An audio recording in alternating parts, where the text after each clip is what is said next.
Mulabe waffe mulungi webale kubanga weekuumira ku Farm Business Uganda, farmer to farmer, atuga nti mulimi ku mulimi buli wooli tukutuukako kubanga affe twewaayo kubanga tukuweereza enkoko gye weeziri bannange tugaba enkoko ennungi ezitagenda kufaako nga bw'olaba enkoko zino zola mu buluda nti enkoko zo n'oziraba zeeyagala bweyagazi mu mbeera efaananako bwetyo. So mu bintu eby'enkoko oli yagamba nti bikwase Kyagulanyi ntero kibagamba, naye ate mu bintu by'enkoko bikwase Farm Business Uganda, mu bintu eby'okulima n'okulunda bikwase Farm Business Uganda. Subscribinga, likinga ate sharinga link. Ndine mukulu omulimi ate nga dokita mu nsonga zino ez'enkoko, mukwano gwaffe nnyo nga Farm Business Uganda. So twagale tukumutuuseeko, abamu badde muwulira nga tuba naye ku leediyo, naye kankati tusazeewo olwaleero tumukutuuseeko ate obeesobole nga okubanga omulaba.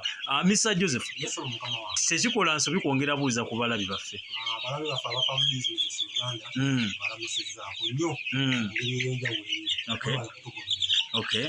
Nsonga kwaki weetuli naffe ofuba ba tusaako bino ebirungi mutuwagidde. Bambi musubscribe ku channel yaffe tusobole okukula. Naffe tubeere bantu b'amaanyi. Kuba abantu bangi abaliyo nga beetaaga information ng'eno. Omanyi waliwo ekisenga okusansa muko Joseph. Mutu najja mu inbox nga yakabalaba. Naye ng'ajjukira tumaze omwaka nga mulamba ku n'ekitundu social media kuno. Ngolese bino ebya leediyo n'ebino ku mikulu emikugundi emirala. Naye n'olabanga omuntu agamba ali naakabala akitegeeza ono gyayongera okusubscribinga wabawo abalaba nga abadde tabala nagamba naye nga mbadde sibalaba nsuba mugezi nga gano eno. So bw'obanga oyagala n'abalala babe nga bafunamu banga ofuna osubscribinga ate obe nga osharinga link otegeezala. Mungu Joseph, twagala kutandika omuntu oyo mubuulire. Ekibuzo kyange njagala otaasa oyagala oziyingiramu naye ate nabaziyingiramu. N'oyo yazingiramu naye nga oluusi yatomera oluusi yakiyingiramu mu kukyamuukirira. Engema y'enkoko eyawukana. Engema y'enkoko tugema ebintu byanjawulo okusinziira ku kika ky'enkoko n'ebbanga ly'ogenda ozirungira. Okusinziira ku kika ky'enkoko n'ebbanga ly'ogenda ozirungiramu. Lwaki tuba tuzigema? Kati naffe mu bitundu waliwo ebitundu ebimu nga tebagema nkoko. Nga mu Bungereza oba mu Bulaaya. Mu Amerika oba tebagema nkoko. Lwaki tebagema? Zino endwadde ezimu ezitulombera olw'ebbe eri ewaabwe tebazirina. Bo tebazirina ewaabwe. Kati ffe tugema okusinziira olwezi endwadde mu bitundu byaffe. Ne stage y'enkoko ne targeted audience supermarket y'enkoko ogenda zikuumira bbanga ki. Nsonga lwaki abaana bagema enkoko. Okugeza broiler abasinga bazigema emirundi ena abasinga nakwadde waliwo abamu abagema olumu ebiri naye abasinga bazigema emirundi ena. Okugeza vaccine esooka basooka ne bagema Newcastle plus ID kati nga bwe enkoko z'obawo basooka ne bagema Newcastle plus ID ku kaca.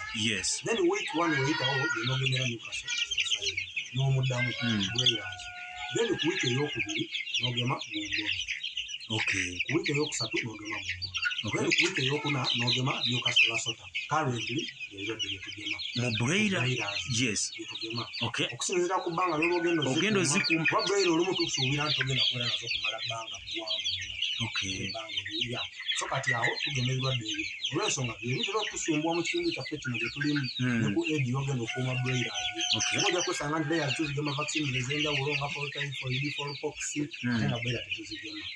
Ensonga kwali tuba tuzigema layers zo tuzikuuma ebbanga eggwanvu mukko.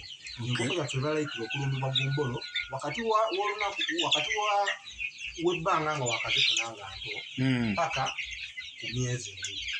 Most of the time enkoko bw'esukka emyezi ebiri chances ez'okulwala Gombolo ziba zikendedde. Ensonga kwaki tebagigema Gombolo.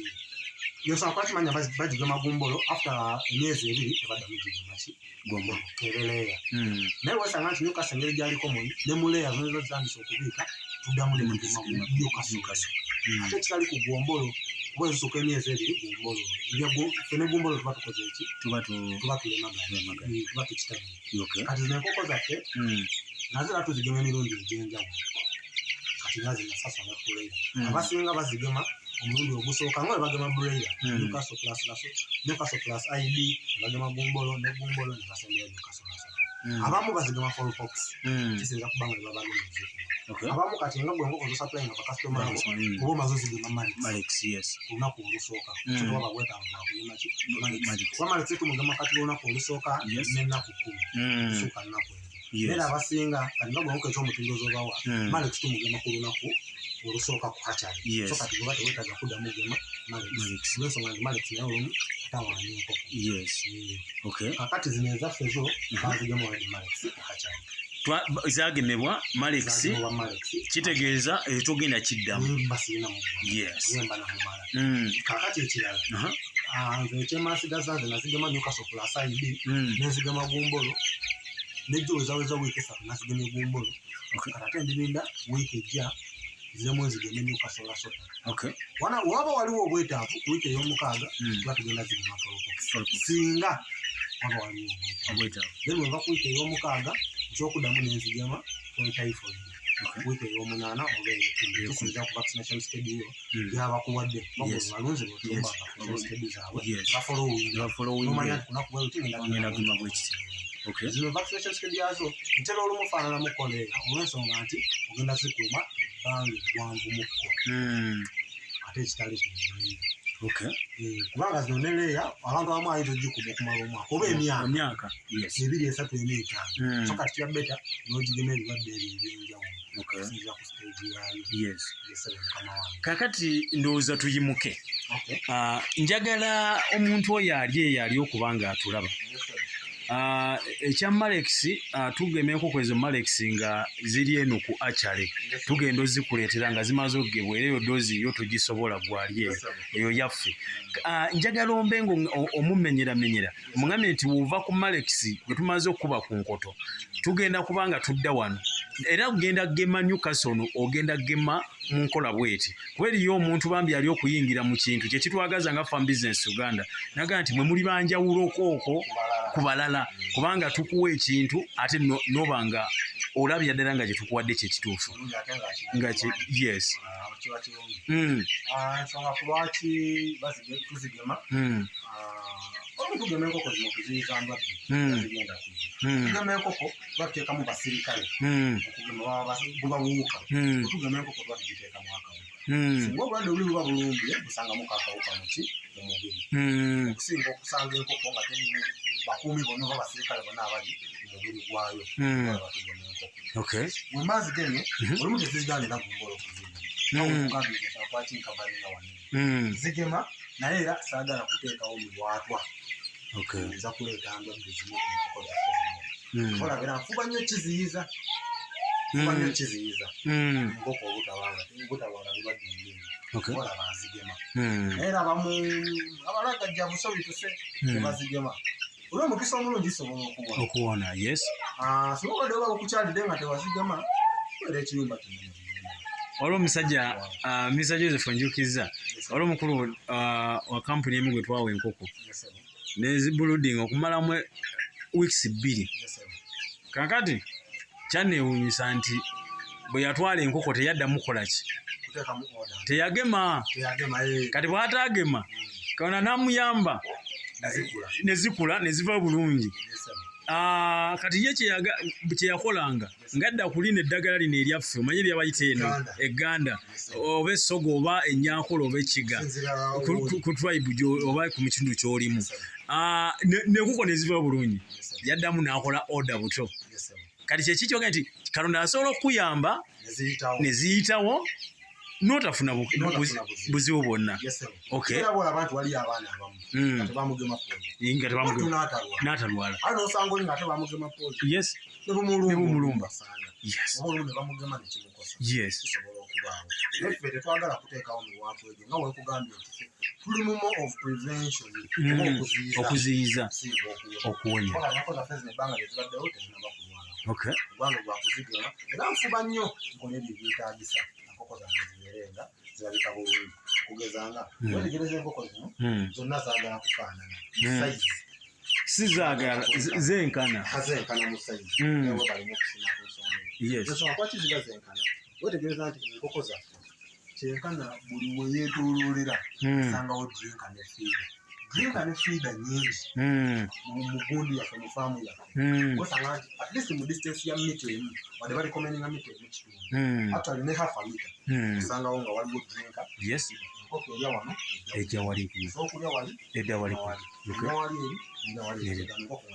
ne bange kolachi ye yagala ate nkoko ezilya bulina kunywa nate zilya nezinywa emmere y'omutindo okay ezinywa n'amazzi amayonjo ekikola amakulu gwe kuwa nkoko mazzi nga muliwo omuntu tasobola kubanga okolaki n'oganywa nkoko zaffe tuziwa amazzi amayonjo nitugezaako n'okuuma faamu yaffe nga nnyonjo ensonga kulwaki oze ku faamu yaffe neera ne wano wenyini wetuli osobola okuliira wuli emmere ya nsonga zizo zeewuba ya kituufu so tuulawo n'oba ng'oli comfortable n'okolerawo emirimu gyo bulungi nga tolina kikutanaganyisa kiyumba kyaffe kiba kiyonjo bulungi n'obukuta bwaffe buba bukalu bulungi era bw'obulaba mukwatamu naye ate tegasigala mu ngalo olayinza ogamba nti nedda obukuta bwekyegalabautigamu mwana solution y'okuba nga olina obukuta obuyonjo ng'ate busigala nga ekiyumba kyo tekirina teekamu obukuta bumala mu kiyumba ky'ekintu teekamu obukuta nga bungi abantu abamu bateekamu obukuta nga butonotono obugaso bw'obukuta buno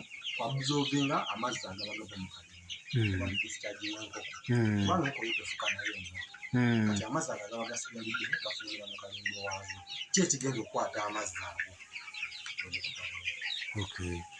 bwebukuta muno olwoba obutono zijja kufulumya kalimba nga mungi tuka akaseera nga tebukyasobola kuwanirira ki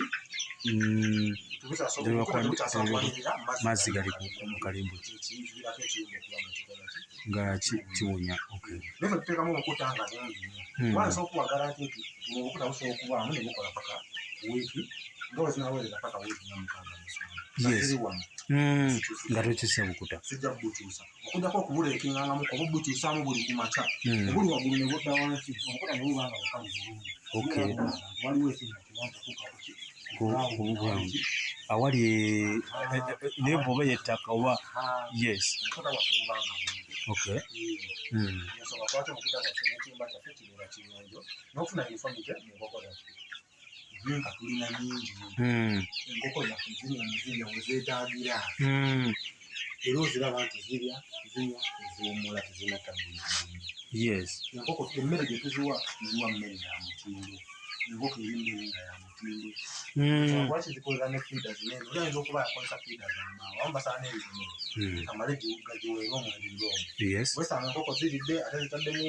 kalimbe waazo ezibanga tekolaki wanagana ne mwami matovu akutusako ebintu ebirungi nga bino bwebiti famu yeebere nga ekekutunise mungi bozi bazirya emmere tewano sisiibawo omanye emirimu gyokola ya kituufu n'enkoko zange nina obusobozi obuziteekeramu emmere neziryako nezirekamu zirya paka wenkomerawo nebanga ekolaki seetaaga kubeerawo ate oyinza okunsanga singa mbadde nebufiida bwe butono oba obwembaawo yinza okuba nga nteekeramu emmere ate neziba nga zigimalamu day and day nga buli kadde ninakolaki teekamu emmere buli kadde weyingira mu nkoko zo oba oli zisitulesinga buli saawa kangenderayo enkoko bazimazemu emmere kangenderayo awukoonawo nnyo oba oli zimalako emirembe kuba kati enkoko yandibadde ebyo emmere ate ejja kudda mukudduka zidduke zidde sayidi zeeri erangaku ebiveeko erane kusetolina ewe zibaamu nga mweziri enkoko ejja kulya etuule ewummule unlike fe abantu enkoko bw'ogiwa emmere ey'omutindo nga nnungi enkoko terya kukkutanga buli saawa njagala ndye kivayo kyonna kyonna enkoko erya kufuna kiriisa kyeba yeetaaga mu mmere nesiira enkoko erya kufuna kiriisa kyeyeetaaga mu ki mmere bwefuna ekiriisa ekyo nga kigimala ekola ki ewummula wegendereza enkoko zaffe ziraba nti butojja si zonna nti ziri mu fiida nedda n'oyo asobola okulaba ye mwennyini ayinza ogaa nti emala okulya newummula neyeebaka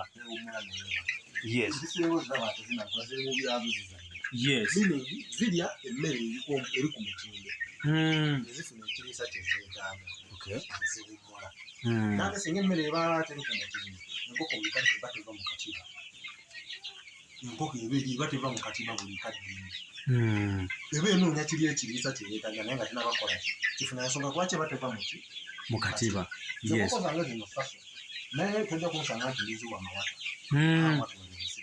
yes kale wole ku lugalo lw'oluzungu ngambe nti I don't compromise with the quality of the enkoko nziwe emmere ennungi nteekeddwa okulya.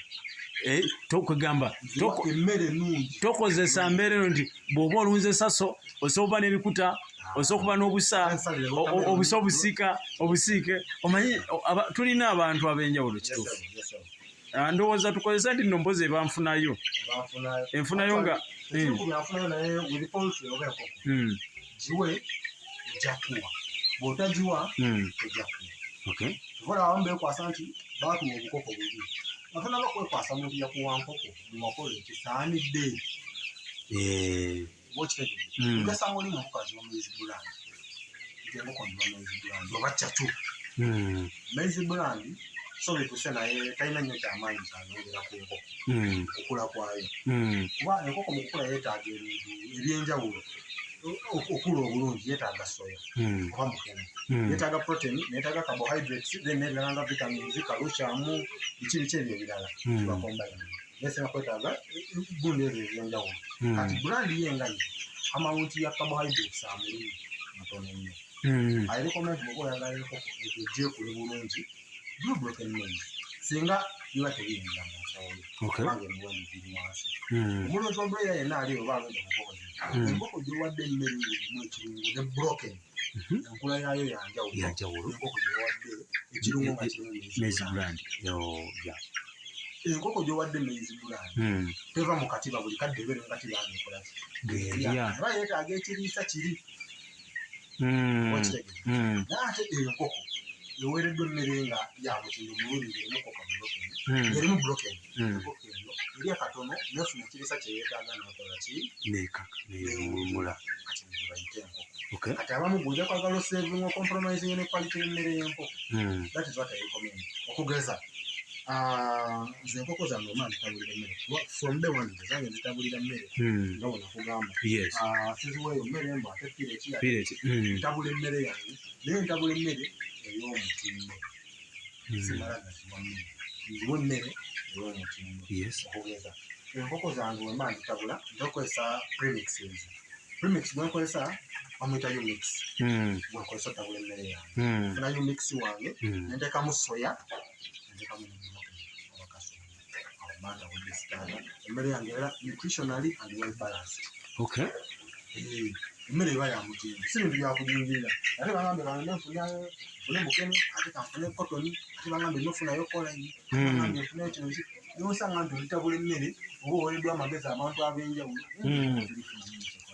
kyetaaga bayinza okuwa enkoko bannange tuekera wamenya abaduula nga naffe benyini byetukola tusobozesa nkoko kukola ki kukula bulungi. Soka oyagala omulimu gwokola nga tunabakwagala nkoko kiti wozaagala teri kisinga passion ekintu kyonna kyokola onaba toyagala mulimu gwokola tojja kufuna enkoko kasita nziwadde emmere n'amazzi tofudde ku kiyumba tolaba nkoko zisiibye zitya ziri mu mbeera ki tokipinga records kati banaana enkoko zo zinaakuwa zitya.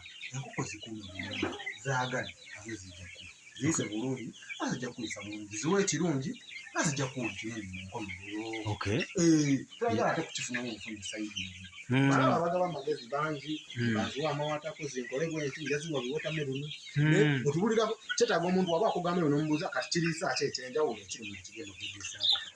Ekyemmanyi enkoko ennaku zino tubaala concentrate ezisinga ziri mu kala ya brown ebiseera ebisinga oyo abasoya oba kala ya yero abasoya soya esoso protein era abaana abakozi bakonzibye batera okuba basoya okukola ki okubanga soya yabanga akola ki agimusa bulungi nakudde ekintu bulungi ezibeera sources kubanga ensonga lwaki tukozesa mukene tosobola kwesiga sosi ogenda kumujja wakati okugeza ngafe wano mu Uganda mukene w'omu Victoria wa bbeeyi ndala ate n'omu Lake Kyoga naye wa bbeeyi ndala n'owa Albert wa bbeeyi ndala so kati kiba kikukosaamu tosobola manya quality entuufu ya mukene gw'oba ogenda okukozesa niwe baba bamutadde.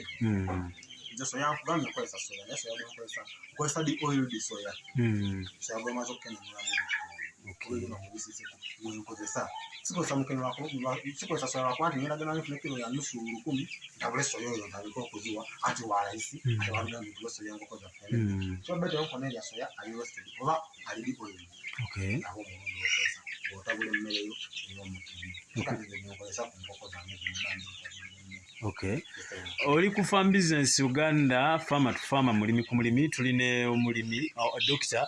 omukulu Joseph omukulu Dr. Joseph Mangeni omu ku balunzi ate era omu ku balimi baffe nga aba Farm Business Uganda ekyambula nabo kakati nkutegeeza nti osobola okubanga kale okutwalizaamu oba walala abasebo ne bannyabo teekamu odayo ofune enkoko eza sasa ez'omulembe ofune enkoko eza kweyira ez'omulembe leya bweyira abantu bamwajja gy'olina akugamba nti obukoko bwenfuna naye ndowooza olaba enkoko omutindo tosobola kubuusabuusa Farm Business Uganda kyekola mu mbeera efaananako bwetyo kale tukutegeeza nti bw'onaaba otweyambisizza osobola okufuna enkoko ennungi etalwalira mu bbuluuda enkoko etalwalira mu kyuma nga ojjanjaba obutalekeza mu mbeera efaananako bwetyo kijja kubanga kikola tyo tegeeza omuntu omulala nti waliwo Farm Business Uganda subscribinga likinga teekamu odi enkoko zonna z'oyagala ogenda zifuna dde wanu nawe ayagala okubuludingira tujja kubuludingira obe ng'osobola okuba nga ofuna tulina Dr. Joseph Mangeni omu ku balimi baffe era abalunzi baffe mukwano gwaffe nnyo musajja w'abantu n'olw'ensonga eyo katukomewo ate mu kitundu ekinaddako oba ekitundu namba 3 teweerabira ku subscribinga ku channel yaffe mutegeeza nti Farm Business Uganda, Farmer to Farmer, mulimi ku mulimi.